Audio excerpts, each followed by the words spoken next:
அனைவருக்கும் அஸ்ஸலாமு அலைக்கும் வரஹ்மத்துல்லாஹி வரகாத்து. எப்படி எல்லாரும் சும்மைக்கினா இப்போ திரும்பி நான் தஸ்லீம். நம்ம தேன் பூச்சி எடுக்கிறது எல்லாரும் பார்த்துருப்பீங்க.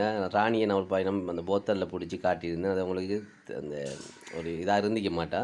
இப்போ நேரடியாக அந்த பூச்சி அவங்களுக்கு காட்ட ஒரு வாய்ப்பு ஒன்று இருக்குது. அதை நான் காட்டுறேன். பாருங்கள், ராணி பூச்சி அந்த மேலால் பாருங்கள், அதில் இறகு வந்து சின்னதாகவும் மேனி வந்து பெருசாகவும் இருக்கு. அதில் அந்த மேனி வந்து வித்தியாசமான ஒரு கலர் இருக்கும் பாருங்கள் மற்ற பூச்சியை விட. அதான் ராணி பூச்சி. இந்த ராணி பூச்சியை பாதுகாக்கிறதுக்கான ஆண் பூச்சி எல்லாம் இருக்குது. இந்த பூச்சி வந்து மற்ற பூச்சியை மாதிரி நமக்கு குத்த மாட்டா. குத்துறதுக்கு அதுக்கு அந்த குத்துற ஊசியும் அதுக்கு இல்லை. அதில் ஸ்பெஷலாக தான் மற்ற பூச்சியை தான் இவங்களை பாதுகாப்பாங்க. இதுக்கு வேலைக்கார பூச்சிக்கு கூடு கிளீன் பண்ணுறதுக்கு ஆட்கள் இருக்கிறாங்க. தேனை சேகரிக்க ஆட்கள் இருக்கி இப்படி நிறைய அதில் ஒரு ஒரு ஒரு இலங்கை நாட்டில் என்ன வாழ்கிறதுக்கான சட்டங்கள் எல்லாம் இருக்குது. அதே மாதிரி சட்டங்கள் தான் அந்த தேன் பூச்சி கூட்டுக்குள்ளேயே அதுகள் உருவாக்கி வச்சிருக்கு.